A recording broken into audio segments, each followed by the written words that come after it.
Welcome to the Pirate Broadcast, where we interview interesting people doing interesting things, where you can expand your connections, your community.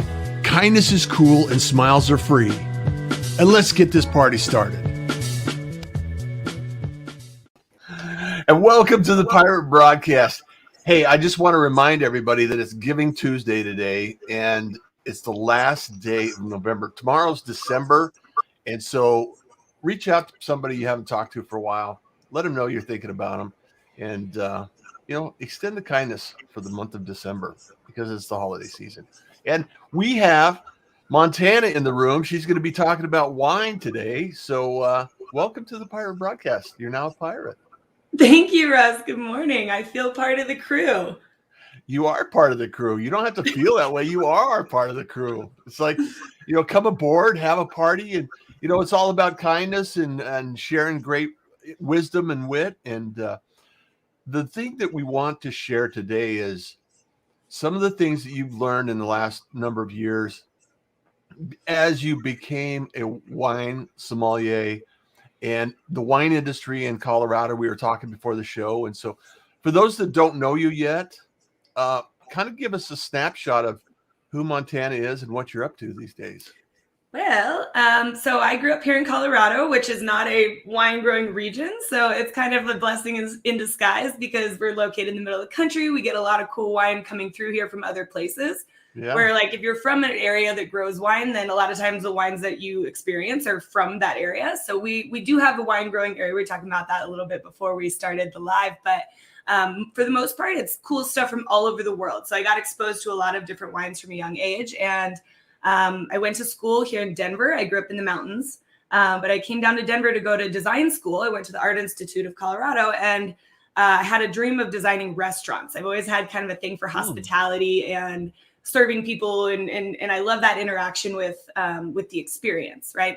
And then I graduated from college at the height of the Great Recession, and I got a job working for an architect as a draftsperson, drawing, and because I just come out of school, so I knew all the hot new technology in the architectural world. So they put me to work, and I got carpal tunnel at the age of 21, and I was like not very happy. So it was not designing restaurants, I'll tell you that much. But it was a very respectable job for where I was in my career, but I wasn't that happy. So I left and I started bartending and teaching yoga, and that made my parents super happy. They were like, great, awesome. How's that degree working out for you, Montana? Left the job in the field and went to go do that. It was awesome, great. So anyway, I made drinks for people for a couple of years, and that's how I think a lot of people in the wine business, their story starts. You work in a restaurant or a retail store or something like that. But I started noticing the reps coming in. We were mostly like a cocktail bar, so I'd see like liquor reps, but I thought I could do that because I didn't want to be at the bar till 3 a.m. I mean, it was fun in my early 20s and I was making a lot of money and stuff, but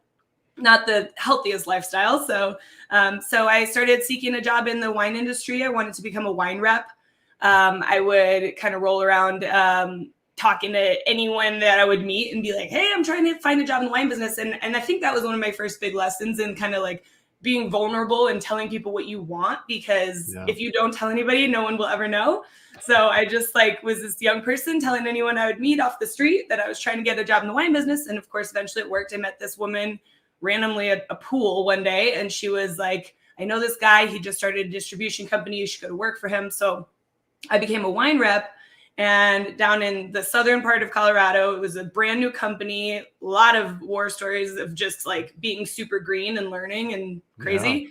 But I worked for them for about 10 months. Then I was calling on Shanahan Steakhouse down south here, and I had crossed paths a number of times with the manager from another company, which was a bigger portfolio, better portfolio, and they were looking for a rep, so they hired me, and that was like a big upgrade as far as just the company and the portfolio of wine and the learning opportunities. But at the time, I was still pretty green. I didn't know a ton about wine, so I was making mistakes, and I've run into a couple of the buyers that I used to call on 10 years ago and being like, oh my God, I'm so sorry about whatever.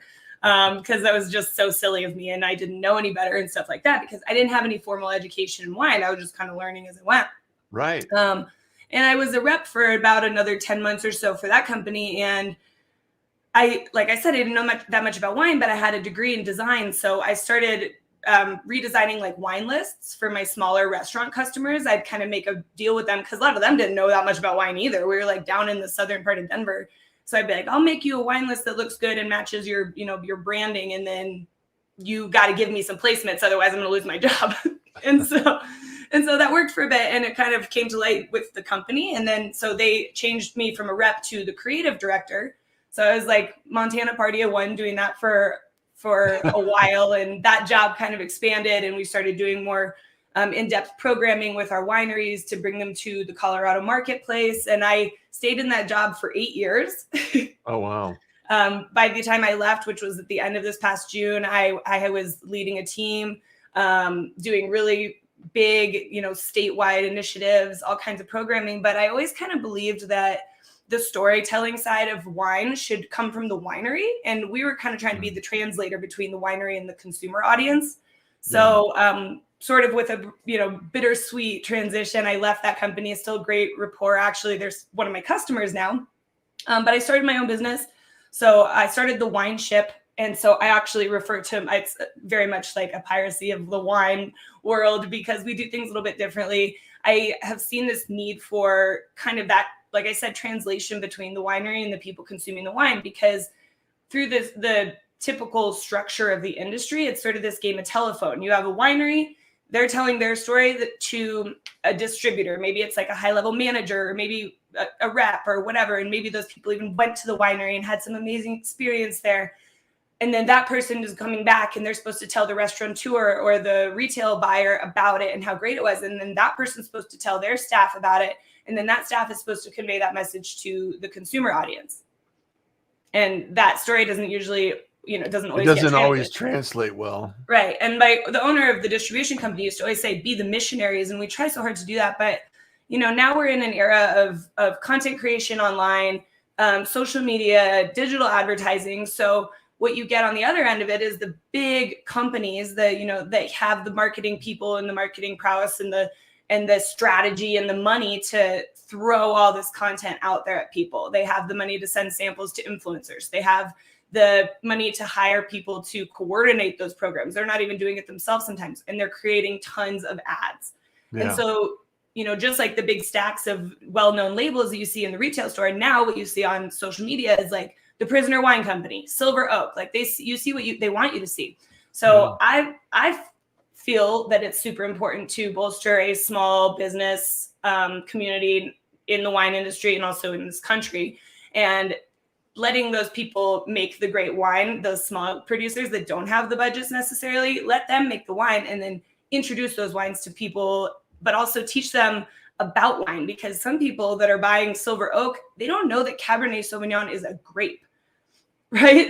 So there's this big gap, right? Because you have this super. I think you need to start your own Wine Ship program, just like the pirate broadcast, and it's in recording. We're wineries can come on, and you can actually talk to them about their process, absolutely get the people involved and educated and share that out. So that's what we're doing. We're recording now. I've got about 4 episodes submitted to doing the magical things, because I'm learning about content on this, in this way, and trying to get a microphone sorted out and make sure that I'm not rambling. So I guess.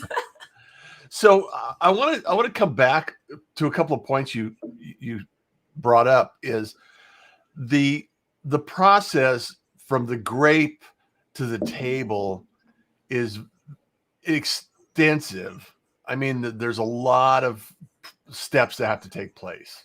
Yes. And I know that, having had a little bit of experience in some of these areas, that, the farm is one skill set, getting the grapes into the bottle, takes a certain skill set.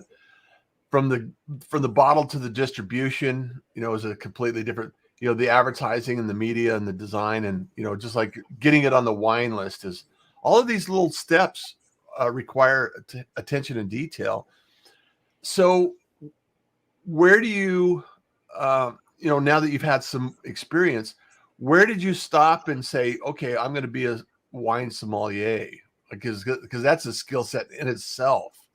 Yeah. So how did that come about? Because that's from not an easy task, So well, a little bit of knowledge is a dangerous thing, right? So like you kind of get the bug, and people that are in the wine business tend to be kind of lifers because it's just something that can be all consuming, and not necessarily from just the alcohol perspective, but it encapsulates so many different aspects of human and nature interaction. Yeah. And so, curiosity expanded. I was super fortunate to work for a great company who was willing to, the owner was willing to fund my education in wine. So I started with a program called where did I start? I started with the Court of Master Sommeliers, which is the one that you see in the movies and stuff. And they have an introductory program that's a prerequisite that I went to Las Vegas by myself and like took this 2-day class. Because, I was a very, at the time, and I guess I still sort of am, I was a pretty young woman in the industry. And, I feel like to a degree, we have to know a little bit more than even the average male counterpart, which I don't want to get into all that, but there's kind of like, I think I would kind of walk into certain accounts and they'd be like, oh God, this girl's not going to know anything about wine. So I felt like I had to make up for being a woman, I guess, and learn more. And I think now that I'm older, I don't know if I would have still felt that way, but I did feel like I was getting into conversations with people that I respected, and I didn't feel like I could keep up with them. And I wanted to be able to talk shop, and I wanted to be able to surprise them with the fact that I had taken the time to educate myself on something that I was becoming very passionate about. So I started with the Court of Master Sommeliers, went through the introductory program, and I was like, oh my God, this is not like the type of content that I'm finding super helpful, because it was like these master somms throwing all this at hundreds of people in this huge conference room in Vegas. And so I kind of backed it up, and I found that there's another organization called the Wine and Spirits Education Trust. And this is an organization out of Great Britain, and they do a style of education that is much less focused on the service of the wine and more focused on the regions and the winemaking styles and the grapes and kind of that sort of side of it, where the sommelier title is very much meaning the wine steward. They're just the person that bring the wine. You don't even have to have a certification. So I did the Wine and Spirits Education Trust program. Once I had gotten through that with success, it made sense for me to become a certified sommelier because of the name. People know what that is. So People were constantly asking me, are you a somm? And I'd be like, well, kind of. It's a WSET thing. And they were like, I don't know what that is. So it just made sense for me also. I don't know what the kind of means. Yeah, kind of. It didn't work. So I was like, I'm going to do the program. So I went through, and I was one of, like a very small percentage. It was like 25 or 20% of the group that passed the exam. I performed the service for Master Fred Dame, who was in the movies, because I had there was 3 masters giving the test. One was a colleague of mine, and the other was a customer of mine. So it was a conflict of interest with both of them. So I got the big guy, and I'm so glad that I did, because it felt like a bigger accomplishment. I wouldn't want to pass for a friend. But the why is, just out of respect for my craft, I guess. I felt like it was and my colleagues and the winemakers, people that make these wines, being able to present them in a formal way, there's sort of a lost art, I think, in the direction of our society. And I think it's a really beautiful thing. And, the Court of Masters has received a ton of flack about not being inclusive and all kinds of stuff like that. So I think it's unfortunate. And I think that there's some beautiful things that have come out of that organization, as well as some things that suck, but that's true of a lot of things. So yeah, that's the nature of humanity. Isn't it? There's some things that work and there's some things that don't. Right. So I wanted to give a shout out to some of the pirates in here. Gabe, good morning, everyone. He says he gave Rob a shout out. So definitely there. Michael Baker, thank you so much, in from Florida. Good morning, pirates. Amon, Emron, hello, everyone. Thank you so much. Michael says, always seek to understand and serve the need of others. Love it. He's got several comments in here. We'll have to go back. Jenny Gold, hello, pirates. And she says Montana. She's in Denver as well. So awesome. So we'll have to connect. Please do, Jenny. Yeah. Michael Baker says, Being willing to listen, to learn, to become a leader, you have to seek wise counsel and be willing to follow in it. Absolutely. Absolutely. What works for one may not work for everyone. Sure. So Carl's in the house. Good morning, Russ in Montana. Thank you so much for being here, Carl. Hey, Carl. Appreciate it. So after all these experiences and going through this process, bartending, art school, drafting, design, what would you say your superpower actually is at this point in time in your life?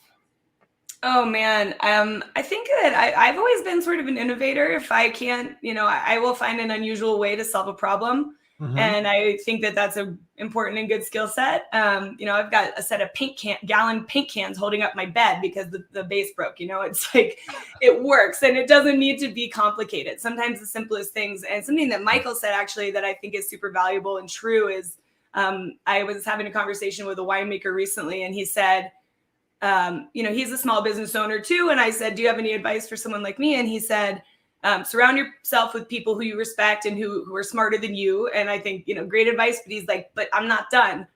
Yeah. Listen to them. Listen to these people because they really do have, that's where it really changes, right? You can surround yourself with all these smart people. And then if you don't listen to them, then you got nothing. Why did you surround yourself with them in the first place? A lot of times people's ego prevents them from hearing people, right? And they've surrounded themselves with all these great people and they don't listen to them. So that is, I think, something that I'm working towards becoming very, very good at. And I think I do a good job. I'm blessed with a very good team and surrounded by some cool people. So very cool. Very cool. Chris says, what's good, y'all? Well, Chris, thank you for joining us today. I think that we all have the ability and the opportunity to teach and to learn from each other. So being part of a group that is willing to learn and continue to learn and evolve is so absolutely critical. That's why I love the pirate community. We're all here doing our thing and we're all here to help each other do our thing.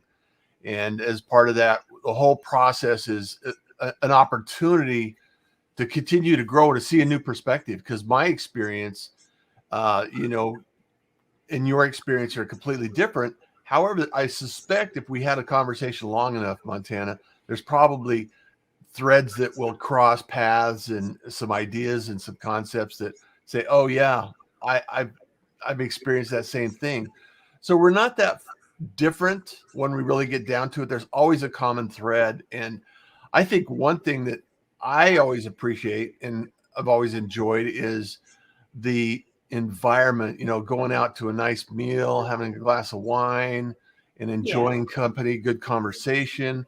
I mean, come on, what's better than that? What's better than that? And the education piece is about helping people, be empowered on their own to select wine in the restaurant or retail store and something that will go well with their meal and not let it be a point of stress or a point of like, I don't know what to get, so I just get whatever. And it just elevates that experience. This was all about is the people coming together and enjoying that together. Do you have a favorite varietal? Oh gosh. Andy Pedick's going to laugh at me, but yes, I love Gamay. I love Pinot Noir. Those always pop to mind. I mean, I just am very much a light red wine lover as long as there's some action going on in the bottle. It's not boring, but it's very delicious. It's awesome. So question. So how refined does your palate have to be differentiate from different types of fruits and flavors in understanding wine? That's a great question, Gabe. It's a really great, it's an awesome question. I think that this is part of the thing, right? People get in their mind that like, it's so hard to tell the difference. And I love putting wine into a brown bag and pouring something pouring two wines for someone, because I would say that most of us, even if you don't know what the grape is or what they're called, because the name doesn't matter, right? It's more about the tasting experience. If I poured for you a New Zealand Sauvignon Blanc and a oaked Russian River Valley, California Chardonnay into two different glasses and let you taste them, and you've never had wine before, you would be able to tell that they were different. And you'd be able to say like, this one is different from the other one. Even if you didn't have the kind of lexicon in your head about how to describe it, you know that they're different. And then if you started to call on things that you have had before, that's when we can start to tell that to differentiate. Like this one, the New Zealand, have you ever had a grapefruit? Have you ever had a jalapeno? Have you ever had any type of citrus fruit? Are you getting that reaction in the sides of your jaw and a pooling under your tongue from the acidity? Sure, those are characteristics of a high acid white wine, Sauvignon Blanc. The Chardonnay, do you notice things like apples and baked stuff from the oak and a richness from the malolactic fermentation? That's what all those things are. So we can assign the terminology kind of backwards, but you can taste the difference from the outset. Now, I think what Gabe's actually asking though is like, how do you get to a place where you're not that novice? We've all had wine. I think that one of the best things that you can do is tasting multiple wines side by side. Yeah. It's really the only way, because if you get a wine, unless there's something really wrong with it and you're drinking just that, you're not going to necessarily take away from that any differentiating characteristics. Because if you had the Sauvignon Blanc one night and then the Chard the next night, you might be like, I don't know, they're both just white wines. However, if you had them next to each other, you would really be able to tell the difference. So a great way to do this is if you're going out to eat with someone else, you each get a glass and then, taste both. Or if you're going to have 2 glasses of wine with dinner, just order them both order 2 different ones at the same time and try them next to each other. It's a really, open. That's a great idea. Bottles. Open a couple bottles at home and keep them in the fridge. Even if they're reds, it'll help them stay fresher longer. But like, if you're, if you can, especially if you have someone else at home you're drinking with. I live by myself, so I'm kind of always like, should I do this? Should I not do this? But keep them in the fridge. They'll last. Like I can take down 2 bottles by myself in a week, no problem. So I just open them both and I'll just taste them side by side. And if you have a Cabernet Sauvignon and a Malbec and you're tasting them next to each other, and you do that maybe with a couple different ones of each of that grape variety over the course of time, you're going to start to notice the similarities within the Malbec, similarities within the Cab, similarities and differences with each other. And then you can sort of start to tell the difference between them, and it becomes this addicting, fun little game you can play with yourself for the rest of your life. Yeah, absolutely. I really, the different notes and varietals and the flavors, you start to recognize it. So is there like a sommelier dictionary where they can actually, the fruit and the oak and, the different flavors and textures that you're using to describe wine? Is there like a there are a million. Yeah, there's a lot. There's like all the way up to the very complex. I will recommend Wine Folly. That's an awesome resource for people that start. I really appreciate the author because she is someone, I listened to a podcast with her on it and I was like, oh my gosh, this makes so much sense. I'm a very visual learner. She's sort of the same way, but she's very much the same way, even more so than I. And so she was having a hard time at the beginning of her career expressing what she was tasting and how the flavors and style and texture work together. So she started drawing it, and she has a fabulous website that you can type in a search bar and type in Malbec, and it'll come up with like the typical flavors and styles. And then there's also a couple of really good books that they produce. There's a black and gold cover. You'll recognize it if you look for that on like Amazon or your local bookstore for the holidays for a gift. If you know someone who's a wine nerd, Wine Folly, Folly. It's really great content, and it's a great place to start. You'll graduate up into that, but this is like basic stuff that actually makes sense. And a lot of it is probably things that you've actually had before, because Americans, most of us have not had like gooseberries or red currant or even black currant. And then a lot of like people put it in their tasting notes, and I'm like, when did you have this? I've never had it. So, I'm not sure that I would recognize it if it was on my table. And it's good to buy like fruits and stuff, like random fruit, and taste and smell them in a row. I can't remember what that's called. One of my teachers told me one time, but you can like, if you haven't had a nectarine next to a peach, just like we're talking about tasting the wines next to each other, taste them and notice. You'll know the difference. You'll know the difference. Wendy says, good morning, pirates. We finally have Montana on the ship to select the finest wines for the crew. Welcome, Montana. We have a benefit. But Admiral who ages like fine wine himself. Ahoy. Yes, I do age like fine wine. Chris says, I love it. Yes, that always amazes me, Gabe, how people can tell the difference between fruit flavors and wine. It's absolutely there. Michael Baker says, being present in the moment, open to opportunities as they as they are there. This is really a great conversation to have. And I just want to make sure that we have an opportunity to share some of the things that you have, because thewineship.com, and then you're on Instagram. Yep. So how do you transfer, because I haven't visited your Instagram yet. So how do you transfer the visual nature and the tasting adventure on Instagram? Well, Instagram is an image platform. I mean, people want to see fun, beautiful images. They want to learn about wine, but I think a lot of times people don't read captions. They don't necessarily absorb. And I think that also there is a very saturated field that I'm a part of, I admit, but I am of people that create content based on wine. And a lot of times they don't necessarily take the time to understand the place the wine comes from or share that. And it takes a lot of time. I mean, don't get me wrong. The anatomy of a strong Instagram post is a very time consuming process, but yes. Seriously, because you have to get the wine, you have to taste it, you have to write the notes, do the research, take the photo, edit it, do your hair and makeup, all kinds of stuff. So a lot of effort goes into that. And I don't have to spend much time on that. Yeah. Right. Well, and it's just, it's something that I think has an opportunity to be shared, and there's a place for it. I love looking at Instagram and seeing all the beautiful photos and learning about new wines and just seeing kind of what the market is putting out there to the world. I think it's very interesting to see the very small, limited segment of wines that get represented on that platform. Do you see more wineries participating in social media? Yeah, I do. But, and I think that, again, making wine is a labor of love. That is the toughest part of the whole thing, especially for craft producers. They're bringing in grapes from the vineyard. They are crushing them by foot and hand. They are doing so much work. And then to turn around and relay that story online. So that's one of the big things that we do at the Wine Ship, is help to tell those stories, help the winery to tell those stories to their audience, because they're making the wines and they have these amazing stories. It's not like they have to make up some marketing BS. Yeah, they don't have to make up stories. It's just a true story, stories. But telling it is hard. So so we help with that. And so there's that space to kind of introduce people. But I feel like Instagram really is like the introductory space. And then hopefully that leads to things like a podcast or a video interview or, whatever the case is. There was like this pandemic craze where everybody was doing Instagram Live with a winemaker and an influencer, and they're both like sitting there sipping wines and talking about it. And it's like, nobody really wants to watch you drink wine on anything, like, unless they have some too. So like, I think that people kind of got disenchanted with that over time. Yeah.